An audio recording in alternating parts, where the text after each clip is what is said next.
오늘 제목이 무엇입니까? 토부의 나라를 세우시다. 토부가 뭐죠? 토부가 뭐라고 했어요? 하나님 보시기에 토부하시더라. 토부가 뭐예요? 좋다는 뜻이에요. 굿, 영어로 굿, 좋다 또는 선하다 그런 뜻도 되겠죠. 또 우리가 지난 시간에 하나님께서 천지를 창조하신 목적이 우리가 그냥 창조만 보는 게 아니고 무슨 목적으로 세상을 지으셨다고요? 창조의 본의가 뭐라고 했습니까?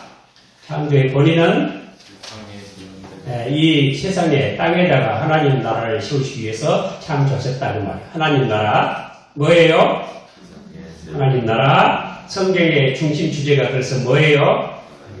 성경의 중심 주제는 하나님 나라입니다. 킹덤 오브가 하나님 나라예요. 근데 지난 시간에 하나님 나라, 그 나라는 어떤 나라라고 제가 8가지로 말씀드렸어요. 오늘 복습을 하면서 이 세상 나라와 하나님 나라를 한번 살짝 비교해보는 그런 시간으로 예배하도록 하겠습니다. 첫째로 무슨 나라예요? 하나님 나라는 무슨 나라? 죄악이 없는 나라, 죄가 없는 나라. 하나님이 보시기에 좋았다 하신 것은 뭐가 없기 때문이에요? 죄가 없기 때문이다 했습니다. 그러면 이 세상은 죄가 있어요, 없어요? 죄가 있어요, 없어요? 죄가 어디 있어요? 죄가 어디 있어요? 내 속에 죄가 있어요. 내 속에. 죄는 세 가지로 죄를 말할 수 있어요. 그 세 가지가 뭐냐면요. 첫째는 언행의 죄. 무슨 죄요? 말과 행위로 죄를 짓잖아요. 말로 욕도 하면 죄가 되죠. 남을 저주하고 후욕을 하고 막 그러죠. 그 죄가 무서운 죄예요. 그 다음에 무슨 죄냐? 그 다음에 무슨 죄냐면 성향의 죄라는 거예요. 무슨 죄요? 성향의 죄. 죄는 안 짓지만은 죄를 지으려고 하는 성향이 내 속에 있어요. 아직 짓지는 않았어요. 행동으로 말로 나타나지는 않았지만 마음속에 생각과 뜻 속에 있어요. 하나님 말씀은 사람의 생각과 뜻을 감찰한다고 히브리서 4장에 말씀하고 있죠. 그래서 이 성향의 죄가 두 번째 죄고 세 번째 죄는 뭐냐면 상태의 죄예요. 뭐라고요? 상태의 죄. 그럼 세 가지가 뭐죠? 언행의 죄, 성향의 죄, 상태의 죄. 그럼 상태의 죄는 뭘까요? 상태의 죄. 만약 북한의 간첩이 지금은 없겠지만은 한국에 내려왔어요. 내려와서 아무런 스파이 짓을 안 했어요. 그래서 신분이 뭐예요? 간첩이죠. 그 상태 자체가 죄라 이거예요. 그래서 그 사람 잡으면 어때요? 죄 안 지어도 이미 상태가 간첩이기 때문에 구속을 하죠. 벌을 받게 되죠. 그런 것을 말하는 거예요. 우리는 상태의 죄가 있어요, 없어요? 우리는. 나는 있어요, 없어요? 성향의 죄는 있을까요, 없을까요? 그래서 우리 크리스찬이 신분은 의인인데, 우리 상태는 죄인이라고 해요. 그래서 신분이 의인이다 하는 건 치유를 말하는 거고, 상태는 아직 죄인이다 하는 것은 성화가 덜 됐다는 뜻이에요.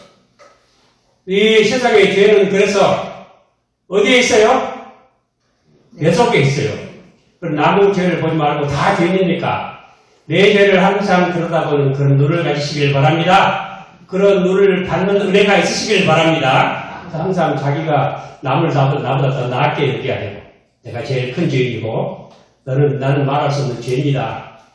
제가 옛날에 총회장 이렇게 하려고 그러는데 제가 NT가 아주 많았어요. 반대하는 사람 많았어요. 그런 일이 있었어요. 정의를 세우려고 욕을 먹어도 세워야 돼요. 결기를 가지고. NT가 아주 많아서 제가 그랬어요. 여기 내가 나쁘다고 말하는 사람 많습니다. 근데 그 사람들 다 나를 잘못 알고 있습니다. 그러니까 뜨악한 눈으로 쳐다봐요. 왜냐하면 내가 그분들이 생각하는 것보다 훨씬 나쁩니다. 그랬어요. 그러니까 저를 위해서 기도해 주세요. 그러면 끝나는 거지 안 그래요? 우리 다 죄인이고 기도해 달라고 하면 되는 줄 아세요? 서로 위하여 기도하시기 바랍니다. 두 번째로는 무슨 나라? 생명의 나라 그랬습니다. 왜 생명의 나라냐면 먹는 날에는 이 선악과 먹는 날에는 죽으리라. 죽지 않으면 사는 거예요. 그 나라는 죽지 않는 나라였어요. 안 먹으면 됐어요. 그래서 생명의 나라였어요. 그런데 그래서 제가 생명은 사망의 상관물이다. 그런 이상한 말을 했죠. 생명은 사망의 상관물이다. 사망, 죽지 않으면 산다 이 말이에요. 그런데 여러분 이 사망도 세 가지가 있어요. 무슨 사망일까요? 무슨 사망이 세 가지가 있어요? 죽으면 끝나지? 첫째로는 육체의 사망이지요. 육체의 사망은 뭐냐면 여러분 사람이 혼이 있고 우리 영혼이 있고 육체가 있죠. 육체와 영혼이 서로 빠이빠이 하면 죽는 거예요. 이게. 육체와 영혼의 분리. 육체와 영혼의 분리를 육체의 사망이라고 해요. 그럼 두 번째의 사망은 뭘까요? 두 번째 사망은 살아있는 사람이 하나님과 분리되는 거예요. 이것을 영적인 사망이라고 해요. 누구와 분리돼요? 그래서 영적으로 죽은 사람 많아요? 안 많아요? 살아있지만 하나님과는 나는 상관없습니다. 그러면 그건 영적으로 죽어있는 거예요. 그리고 세 번째는 영원한 사망이 있어요. 영원한 사망. 이것은 나중에 우리 죽었다가 다시 살아나가지고 심판받아가지고 영원히 지옥에 떨어지는 걸 영원한 사망이라고 해요. 하나님은 모든 은혜로부터 단절이에요. 일반 은총, 특별 은총 아무것도 없어요. 거기다 하나님 특별한 진노가 쏟아져요. 무서운 것이죠. 벌레도 죽지 않고 불도 꺼지지 않는 곳에 들어가는 것. 이것을 영원한 사망이라 그래요. 근데 영원한 사망과 육체의 사망의 원인이 한 가지 있어요. 그게 뭘까요? 영원한 사망과 육체의 사망 원인, 가장 근본적인 원인. 왜 죽어요 사람이? 죄를 짓다는 건 뭘 말하는 거예요? 하나님과 빠이빠이 했다는 거예요. 하나님으로부터 분리됐다는 뜻이에요. 그러니까 모든 죽음의 가장 근본적인 원인은 영적인 사망, 하나님으로부터 분리, 이것을 말하는 것입니다.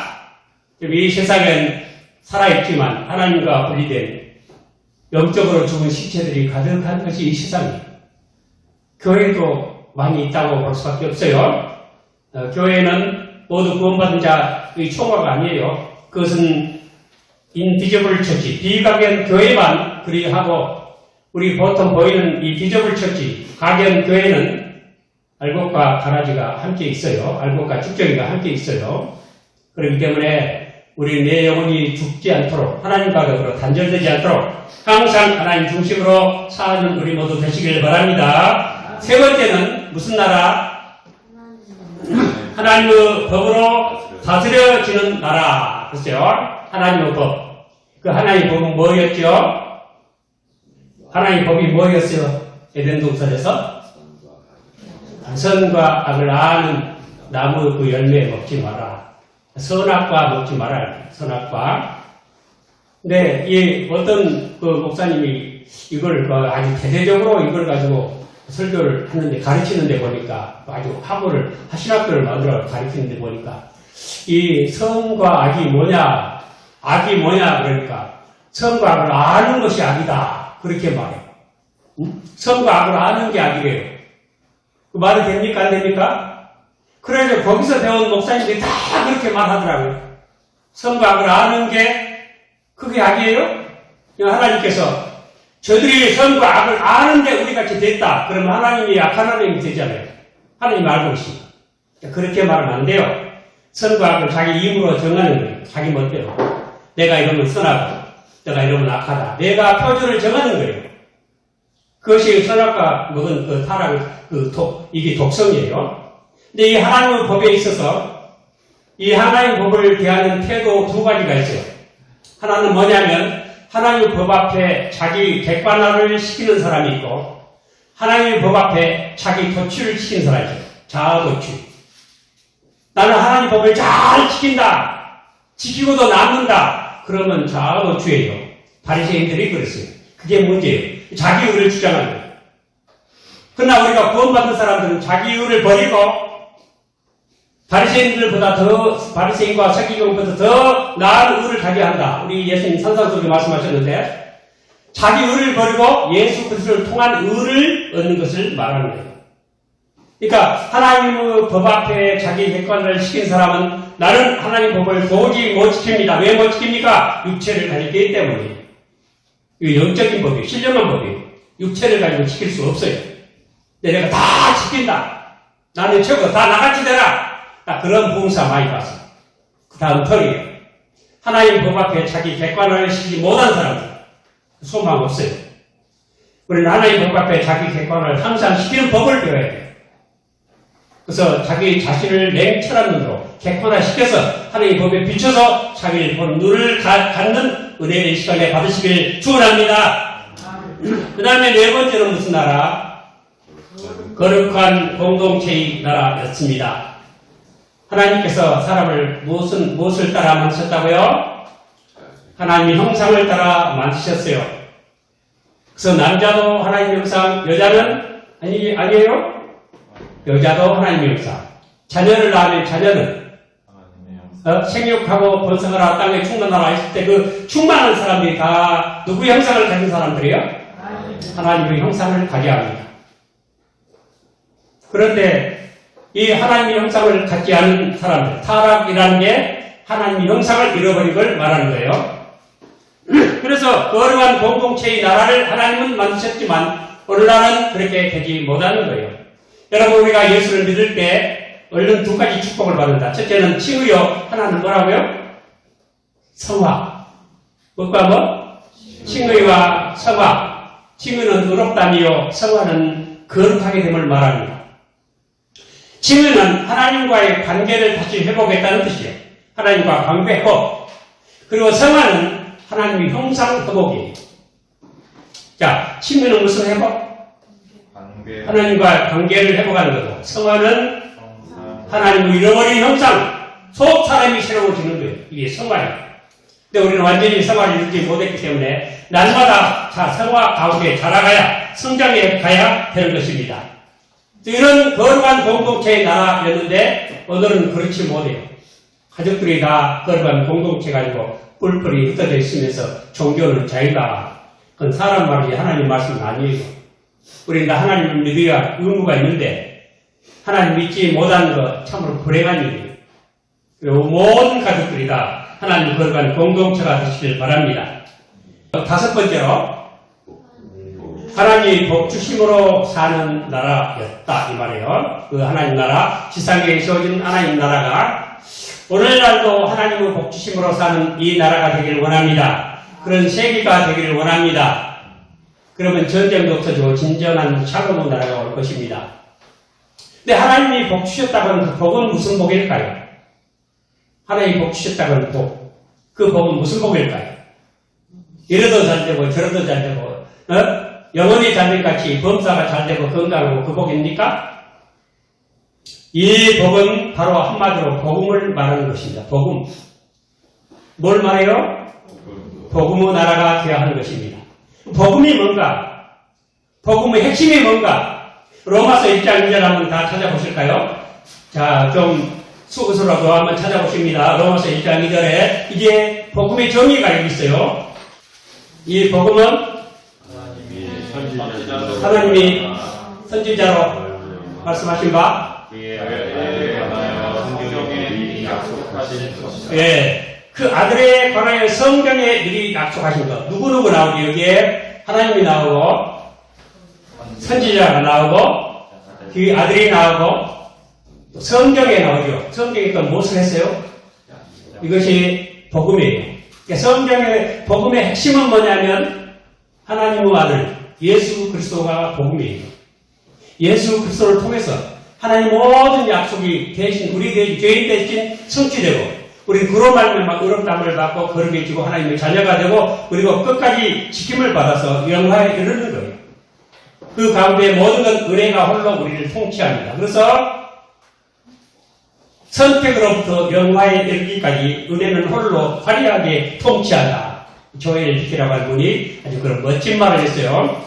그래서 우리는 하나님의 복주심으로 사는 나라인데 이 하나님의 복주심으로 사는 나라는 율법의 나라가 아니고 복음의 나라가 있죠.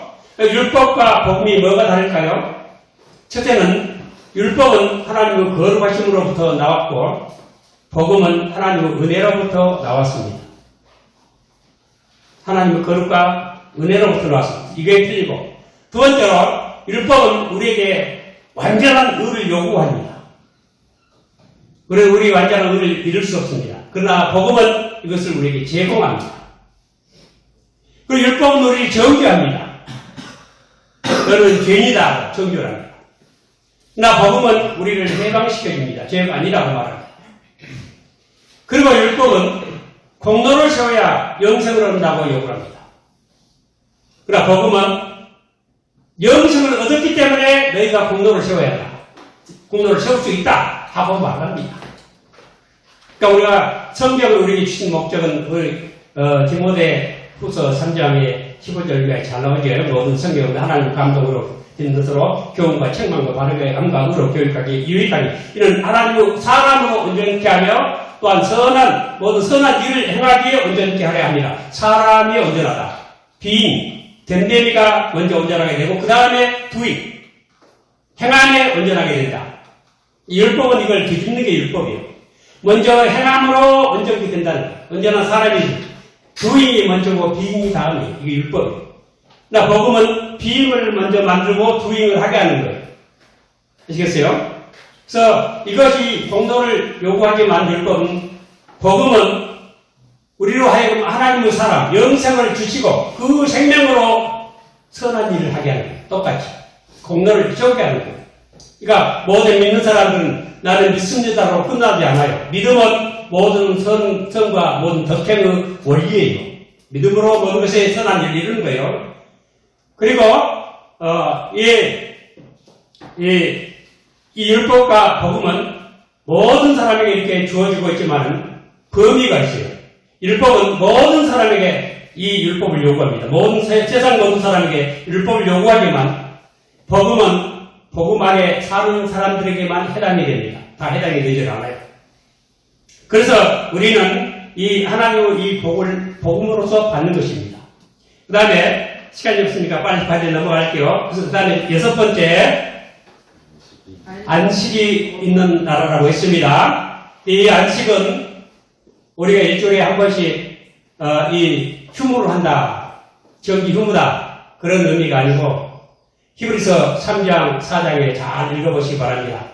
그럼 마음을 강팍히 하지 않고 하나님 말씀을 믿고 순종하는 자만이 안식에 들어간다 하는 영원한 구원을, 그런 그 하나님의 영원한 구원을, 축복을 이 안식이라는 말로 표현을 하고 있습니다. 하나님께서 일주일 동안 일하고 7일에 안식을 하셨죠.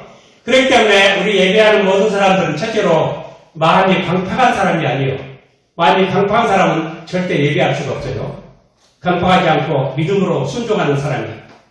그래서 가나안 땅에 정탐 갔다 와서 10사람은, 12사람이 가는데 10사람은 그 땅만 봐요. 그 백성들만 봐요. 그 형편만 봐요.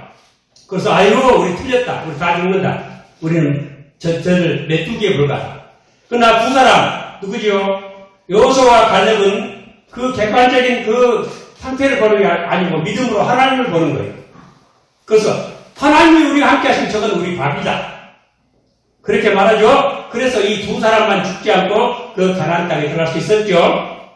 이와 같이 하나의 거룩한 안식은 항상 믿음으로 순종하는 사람에게만 주어집니다. 그리고 7번째로 사명의 나라라고 했죠. 생육하고 번성하고 땅을 정복하고 다스리고 하는 것도 사명이지만 특별히 창세기 2장 15절에 보면은 에덴 동산을 지키라 보존하는 거예요. 정복을 하고 개발하고 그리고 지켜야 돼. 개발한 결과 에덴 동산이 파괴되면 안 돼요. 이것을 요즘 말로 서스테이너빌리티, 지속 가능성이라고 해요. 오늘 개발해서 우리도 잘 살고 우리 후손도 잘 살 수 있는 그런 나라를 만들어라. 이게 사명이에요. 그리고 또 이것은 다른 말로 하면 제 생각입니다. 이것은 이 땅을 정복하라, 다스리라 하는 것은 온 세계를 에덴화시켜라 그런 뜻도 있다고 말해요. 온 세계를 에덴화시켜라. 에덴 동산처럼 만들어라. 그렇게 정복을 해라. 다른 말로 하면 복음을 땅끝까지 전해라 하는 그런 의미라고 봅니다. 마지막으로 무슨 나라? 자유의 나라였습니다. 이 먹지 말라, 먹는 날에 정령 주우리라, 먹든지 말든지 너 자유에 맡긴다. 그런데 오늘날 우리의 자유는 무엇인가? 우리 자유는 뭐예요? 율법으로부터 자유지요. 그러므로 그리스도께서 우리에게 자유를 주사 자유케 하셨으니 그러므로 구칙에서 다시는 종의 멍에를 매지 말라. 갈라디아서 5장 1절에 말씀하셨죠. 복음은 우리에게 자유를 줍니다. 우리 율법의 모든 요구, 정죄로부터 심판으로부터 자유를 얻었습니다. 그렇기 때문에 율법과는 우리가 아무 상관없다는 뜻이 아니에요.